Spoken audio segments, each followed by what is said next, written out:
আজকের দিনে দিদির কথা ইয়ে হচ্ছে, সেই নিয়ে দিদির সাথে কতটা কথা হলো? দিদিকে প্রণাম জানিয়েছিলাম। দিদি 3বার আশীর্বাদ করে পাঠিয়েছে। দিদি তিনবার আশীর্বাদ করেছে। আর যে ক্ষেত্রে আপনি পদত্যাগ করলেন, সেক্ষেত্রে মানে যেটার জন্য যে আপনাদের একজন সংসদ, যেটা নাম বলছে বলো না, মোহাম্মদ, কি হয়েছে, তিনি যে বাজে কথা বলেছেন, সেই পরিপ্রেক্ষিতে আপনি ইয়েতেও লিখেছিলেন, সেক্ষেত্রে আপনি কি বলবেন? আমি না এই গত পরশুদিন রাত্রিবেলা একটা টেক্সট পেয়েছি। আমার একজন লয়ার আছে, জুনিয়র লয়ার, ও আমার সঙ্গে অনেক কাজ করে, ওর নাম সিদ্ধার্থ সরকার। আমি এটা পড়ে শুনিয়ে নিই।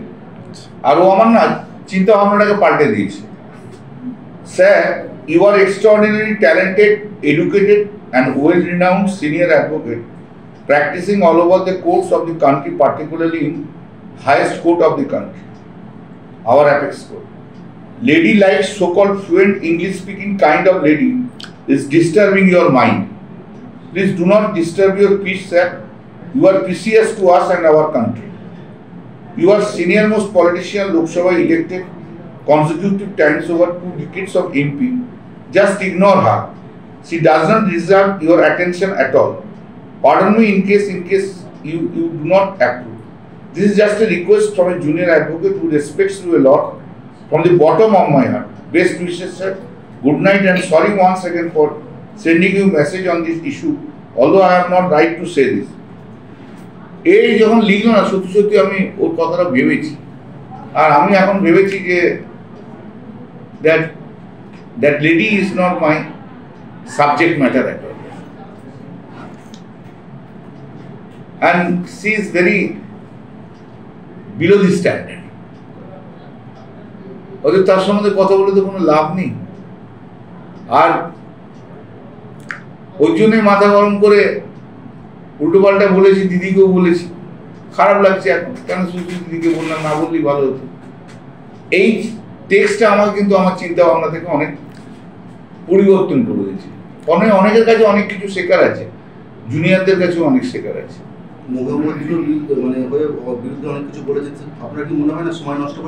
এই তো বললাম তো, ওয়েস্টেজ অফ টাইম হয়ে গেছে, wastage of time and wastage of energy. She doesn't deserve to have any attention of mind. ভুল হয়ে গেছে, ওর প্রতি অ্যাটেনশন দেওয়াটাই আমার ভুল হয়ে গেছে, সেটাই বুঝতে পারছি।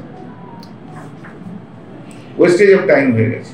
এই যে চিফ হুইপের পদ থেকে সরে দাঁড়ালে, তাতে দলের কিছুটা হলেও তো অবশ্যই ঠিক আছে। দল কথা বলেছে আমার সঙ্গে, অভিষেক কথা বলেছে, অনেক কথা হয়েছে, চিন্তা করার কিছু নেই। ভালো মতো কথাবার্তা হয়েছে, পরবর্তীকালে দেখা যাবে। লোকসভায় আগের ফর্মে আপনাকে পাওয়া যাবে? সময় সব কথা বলবে, ঠিক আছে। আপনি বলেছেন এখন তো সব বন্ধ আছে, হ্যাঁ, এখন তো কিছুই হচ্ছে না। এখন তো চেঁচামেচি হচ্ছে, আবার বেরিয়ে যাচ্ছে, চেঁচামেচি হচ্ছে, আবার সব হাউস গার্জেন হয়ে যাচ্ছে। এখন তো প্রচুর মামলা রয়েছে, প্রচুর মামলা করতে হচ্ছে, সবই স্টেটের মামলা করছে। আমি সব দিদিরই কাজ করছি গো,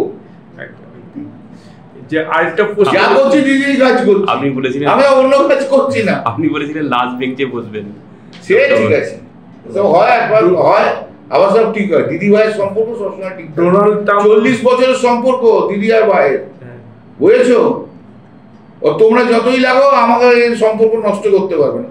তোমাদের সঙ্গে 2-4টে আছে আমাদেরও তৃণমূলে, তোমাদের ওস্কায় আর তোমরা করো, হ্যাঁ, যতই করো ওইসব সাবস্ট্যান্ডার্ড লোকরা পারবে না। 40 বছর দিদির সঙ্গে আমার সম্পর্ক, ভুলভ্রান্তি তো হতেই পারে আমার, আর দিদি তো ক্ষমা করতে